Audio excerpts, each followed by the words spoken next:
This channel does not promote any violent, harmful, or illegal activities. All content provided by this channel is meant for an educational purpose only. যে আপনাদের কথা মতো ইলিয়াস আলীকে golf করেছি, আপনাদের কথা মতো গলফ করেছি। এখন এর বেশি আমি আর কি করব?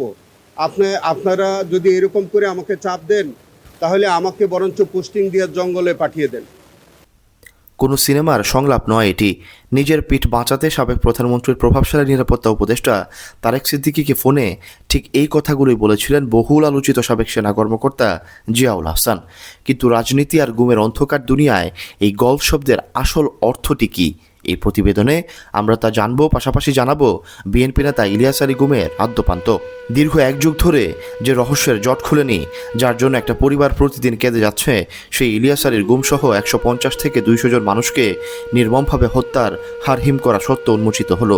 আর এই পৈশাচিক সত্য ট্রাইব্যুনালে দাঁড়িয়ে ফাঁস করেছেন অন্য কেউ নন, স্বয়ং জিয়াউল আহসানের এক সময়ের ছায়াসঙ্গী, তার রানার ও বডিগার্ড হিসেবে কর্মরত ওয়ারেন্ট অফিসার ইমরুল কায়েস। আজ আমরা শুনব সেই লোমহর্ষক জবানবন্দির প্রতিটি অধ্যায়। ঘটনাটি 2012 সালের 13 এপ্রিল রাতের। সাক্ষী ইমরুল কায়েস তখন র্যাবে কর্মরত এবং জিয়াউল আহসানের রানার। জবানবন্দিতে ইমরুল জানান, সেদিন গভীর রাতে র্যাব সদর দপ্তর থেকে জিয়াউল আহসান, মেজর নৌশাদ সহ কয়েকজন একটি বিশেষ মাইক্রোবাসে করে মহাখালী ফ্লাইওভারের নিচে যান। গাড়ি পার্ক করে ভেতরে বসেছিলেন তারা।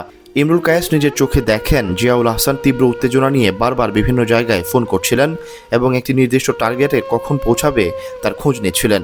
দীর্ঘ সময় অপেক্ষার পর ফোন আসে এবং জিয়াউল আহসান জানতে পারেন যে সেই নির্ধারিত টার্গেট আজ আর আসবে না। মিশন ব্যর্থ হওয়ায় তারা সে রাতে ফিরে আসেন। এর ঠিক পরদিনই অর্থাৎ 14 এপ্রিল ইমরুল কায়েস 9 দিনের ছুটিতে দেশের বাড়ি চলে যান। কিন্তু ছুটিতে থাকার মাঝেই 17 এপ্রিল রাতে পুরো দেশকে কাঁপিয়ে দেওয়া মহাখালী এলাকা থেকে নিখোঁজ হন বিএনপি নেতা ইলিয়াস আলী এবং তার গাড়ি চালক আনসার। 18 এপ্রিল টেলিভিশনের স্ক্রিনে এই খবর দেখে চমকে ওঠেন ছুটিতে থাকা ইমরুল। তিনি হিসেব মেলাতে পারেন 13 এপ্রিল রাতে মহাখালী ফ্লাইওভারের নিচে দাঁড়িয়ে জিয়াউল আহসান আসলে কাকে ধরার জন্য ওত পেতেছিলেন। 23 এপ্রিল ছুটি কাটিয়ে যখন ইমরুল কায়েস আবার র্যাব সদর দপ্তরে নিজের ডিউটিতে যোগ দেন, তখন ওখানকার পরিবেশ ছিল পুরোপুরি থমথমে ও অস্বাভাবিক। সাধারণ কর্মকর্তাদের চোখে মুখে ছিল এক অদ্ভুত আতঙ্ক। ইমরুল কায়েস ট্রাইব্যুনালকে জানান, সদর দপ্তরে ফেরার পর তার সহকর্মীরা ফিসফিস করে তাকে এক ভয়ঙ্কর তথ্য দেন। ইলিয়াস আলীর গুমের ঘটনা জানাজানি হওয়ার পর প্রমাণ পুরোপুরি মুছে ফেলতে জিয়াউল আহসানের নির্দেশে র্যাব সদর দপ্তরের অস্ত্রাগারের অস্ত্র আনা নেওয়ার মূল রেজিস্টার খাতা এবং সেই কয়েকদিনের সমস্ত সিসিটিভি ফুটেজ পুড়িয়ে সম্পূর্ণ ধ্বংস করে দেওয়া হয়েছিল।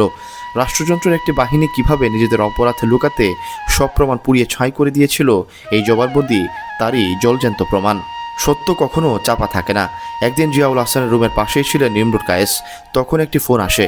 জিয়াউল আহসান অন্য একজনের সাথে কথা বলছিলেন, কিন্তু ফোনটি আসা মাত্রই তিনি অপর প্রান্তের মানুষকে বলেন, ফোন রাখো, তারেক স্যার ফোন দিয়েছেন। ইমরুল কায়েস নিশ্চিত করেন এই তারেক স্যার আর কেউ নন, স্বয়ং শেখ হাসিনার তৎকালীন প্রভাবশালী ডিফেন্স অ্যাডভাইজার অবসরপ্রাপ্ত মেজর জেনারেল তারেক আহমেদ সিদ্দিকী। ফোনের ওপাশ থেকে কি বলা হচ্ছিল তা ইমরুল শুনতে পাননি, তবে জিয়াউল আহসানের কণ্ঠ ছিল স্পষ্ট এবং ক্ষুব্ধ। তিনি তারেক সিদ্দিকীকে বলেছিলেন, স্যার আপনাদের নির্দেশ মতোই তো ইলিয়াস আলীকে গল্ফ করেছে, এখন আপনারা আমার সাথে এমন আচরণ করলে তো ঠিক হবে না। চিফ প্রসিকিউটর আদালতের বাইরে ব্রিফিংয়ে স্পষ্ট করে দেন, মিলিটারি কোড ল্যাঙ্গুয়েজে এই গল্ফ শব্দের অর্থ হলো কাউকে তুলে নিয়ে গর্তে ফেলে দেওয়া বা চিরতরে নিশ্চিহ্ন করে দেওয়া। যে আপনাদের কথা মতো ইলিয়াস আলীকে গলফ করেছি, আপনাদের কথা মতো গলফ করেছি। এখন এর বেশি আমি আর কি করব? আপনারা যদি এরকম করে আমাকে চাপ দেন, তাহলে আমাকে বরঞ্চ পোস্টিং দিয়ে জঙ্গলে পাঠিয়ে দেন। তারপরে আজকে সাক্ষী বলেছে, তিনি এই ঘটনার পরে তিনি ছুটিতে যান। ছুটি থেকে আসার পরে তিনি যখন র্যাব হেডকোয়ার্টারে জয়েন করেন, তখন দেখলেন যে র্যাব হেডকোয়ার্টারের অবস্থা থমথমে। তার সহকর্মীদের কাছ থেকে তিনি জানলেন যে এই সময়ের মধ্যে, এই যে তিনি যে সময়টায় ছুটিতে ছিলেন, এই সময়ের মধ্যে র্যাবের যে ইন এবং আউট যে রেজিস্টার এবং অস্ত্রাগারের যে রেজিস্টার এবং ভিডিও ফুটেজ, র্যাব হেডকোয়ার্টারের যে ভিডিও ফুটেজ, এই সব কিছু জিয়াউল আহসান ধ্বংস করে দিয়েছে, নষ্ট করে ফেলেছে। অর্থ হচ্ছে যে এই সময়ের মধ্যে ইলিয়াস আলীকে অপহরণ করা হয়েছে, সম্ভবত ইলিয়াস আলীকে র্যাব হেডকোয়ার্টারে আনা হয়েছে। এই সাক্ষীটা যাতে না থাকে এই এভিডেন্সটাকে নষ্ট করবার জন্যে ইনস অ্যান্ড আউট রেজিস্টার এবং সকল ফুটেজ জিয়াউল হাসান গায়েব করে দিয়েছে, নষ্ট করে দিয়েছে। ইলিয়াস আলী তো কেবল একটি নাম। জিয়াউল হাসানের এই কিলিং স্কোয়াডের নৃশংসতা ছিল আরও বহুদূর বিস্তৃত। জবানবন্দির সবচেয়ে বেদনাদায়ক অংশটি ছিল মানুষের উপর চালানো নির্যাতনের বিবরণ।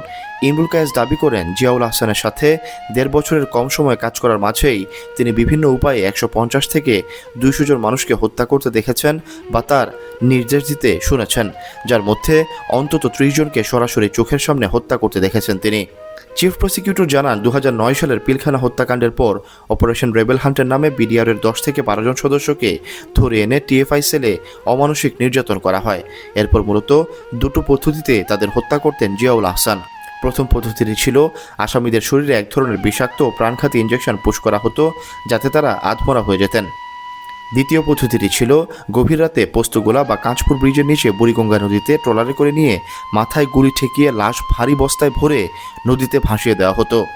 শুধু ঢাকা নয়, সুন্দরবনে বনদস্যু দমনের নামে বন্দুকযুদ্ধের নাটক সাজিয়ে নিরীহ মানুষকে হত্যা, বরগুনার পাথরঘাটায় চরদুয়ানিতে গণহারে হত্যা, এমনকি ভারতের জাফলং সীমান্তে ওপার থেকে সাদা পোশাকে আসা লোকজনের মাধ্যমে আসামি বদল করে মাঝ রাস্তায় মাথায় গুলি করে হত্যার মতো ভয়ঙ্কর সব কিলিং মিশন পরিচালনা করতেন এই জিয়াউল হাসান। লাশগুলো কখনো রেললাইনে ফেলে রাখা হতো যাতে উপর দিয়ে ট্রেন চলে গেলে মনে হয় দুর্ঘটনা। এই পুরো জবানবন্দি যখন ট্রাইব্যুনালের এজলাসে দাঁড়িয়ে দিচ্ছিলেন সাক্ষী ইমরুল কায়েস, তখন কাঠগড়ায় দাঁড়িয়ে থাকা অভিযুক্ত জিয়াউল হাসান তখনও কুৎসিতভাবে দাঁত খিলিয়ে হাসছিলেন। এই জিয়াউল হাসান আজকে কোর্টে উনি উপস্থিত থেকে এই সমস্ত সাক্ষীর সাক্ষ্যটা শুনেছেন, আর যতক্ষণ তিনি শুনেছেন ততক্ষণ পর্যন্ত তিনি হাসছিলেন, দাঁত খিলিয়ে খিলিয়ে তিনি হাসছিলেন। অত্যন্ত দুঃখজনক, তিনি যে কতটা কুখ্যাত এবং তিনি যে কিভাবে মানুষ খুন করতে পারেন তার আজকে বডি ল্যাঙ্গুয়েজ থেকে সেটার প্রমাণিত হয়েছে। জবানবন্দি শেষে নিজের এবং নিজের পরিবারের জীবনের নিরাপত্তা চেয়ে আদালতের কাছে হাতজোড় করে আকুতি জানান বর্তমানে সেনা কর্মকর্তা ইমরুল কায়েস। কারণ তিনি জানেন তিনি কার বিরুদ্ধে মুখ খুলেছেন। যে মা তার সন্তানকে হারিয়েছেন, যে স্ত্রী তার স্বামীর ফেরার অপেক্ষায় আজও দরজা খুলে বসে আছেন, তারা হয়তো আজ শুনতে পারলেন তাদের প্রিয় মানুষগুলোকে কোনো এক অন্ধকার রাতে বুড়িগঙ্গার জলে ভাসিয়ে দেওয়া হয়েছিল বা মাটির নিচে গল্ফ করে দেওয়া হয়েছিল।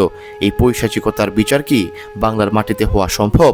অপরাধীর কি দৃষ্টান্তমূলক শাস্তি হবে? আপনার মূল্যবান মতামত কমেন্ট বক্সে জানান। নিউজটি শেয়ার করে সত্যকে সবার সামনে তুলে ধরতে সাহায্য করুন।